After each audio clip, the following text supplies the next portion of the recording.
ยับเท้าจะทั้งหาสัตวัฒน์ก็เตะขวาไปทีเดี๋ยวผมเตะขวาไปซ้ายขวาสัตวัฒน์แทงขวาแทงขวาสัตวัฒน์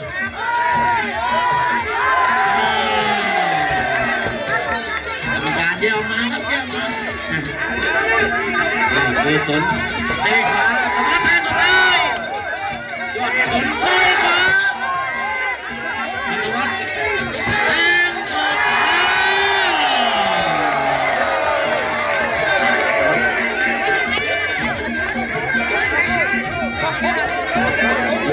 ยกสามเอามันกูเอกสัตวัฒน์เตะเอาไปโกศล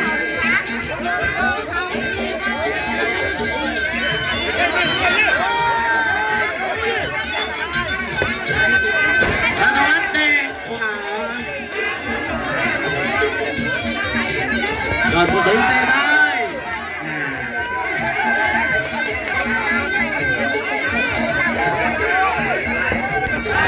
เตะซ้าย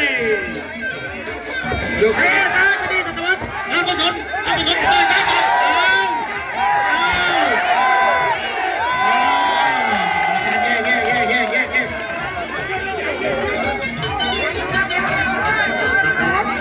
ยอดกุศลสัตวัฒน์ยอดกุศลยังไงครับสัตวัฒน์มองวัฒนาตีซ้ายยอดกุศลต่อยแทงขวาสัตวัฒน์แทงขวาแทงซ้ายยอดกุศลโอ้มันช่างไม่แน่นอนแน่นอนคือความไม่แน่นอนกูโง่สิ่งที่เห็นอาจจะไม่ใช่สิ่งที่เห็นอาจจะไม่เป็นจริงอย่างที่คิดก็ได้อ้าวยกสามมวยชกกลางวันนี่ต้องดูแลร่างกายให้ดีคุณโก้ร่างกายต้องมาพร้อม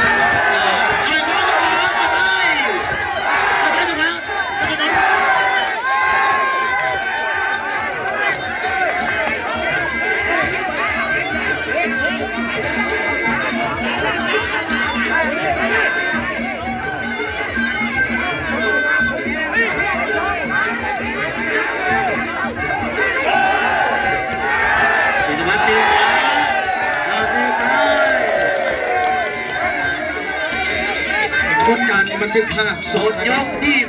3ขอบคุณมากยกเท่าไหร่ครับ4บอกต่อไปยกที่4ครับแดงยอดกุศลน้ำเงินสัตวัฒน์ยอดกุศลทัพไทยสัตวัฒน์วัฒนาเตะซ้ายไปดีเอาพุ่งไปสัตวัฒน์เตะขวาไปซ้าย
ยอดกุศลสัตวัฒน์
จบพิกอแล้วจบพิกอแล้ว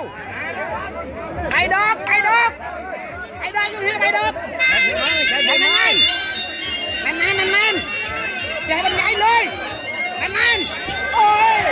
มันใหญ่เลยมันอย่าให้มันใหญ่เลยจบพิกอแล้วเดี๋ยวอย่างเดียว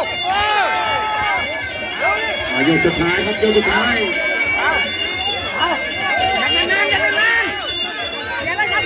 มึงบอกว่าเตะขาอย่างเดียวเตะขาอย่างเดียว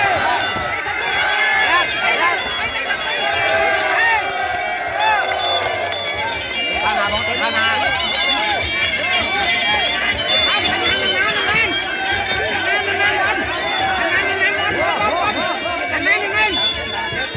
อันนั้นมุดเลย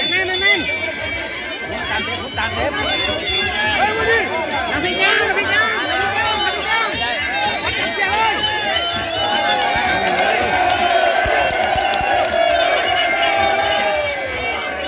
ไอ้ดอกเป็นไงพานาไปเลยสอนจังหวะเนาะเดินจัด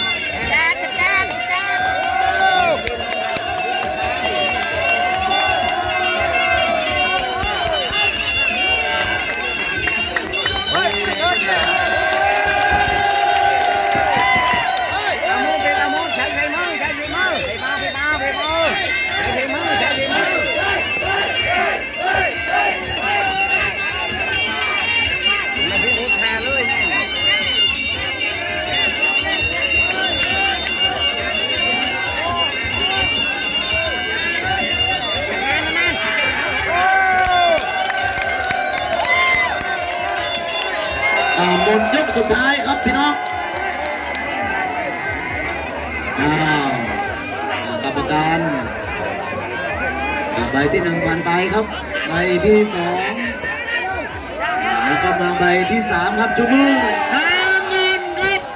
สัตวัฒน์วัฒนาครับเป็นฝ่ายชนะคะแนนครับ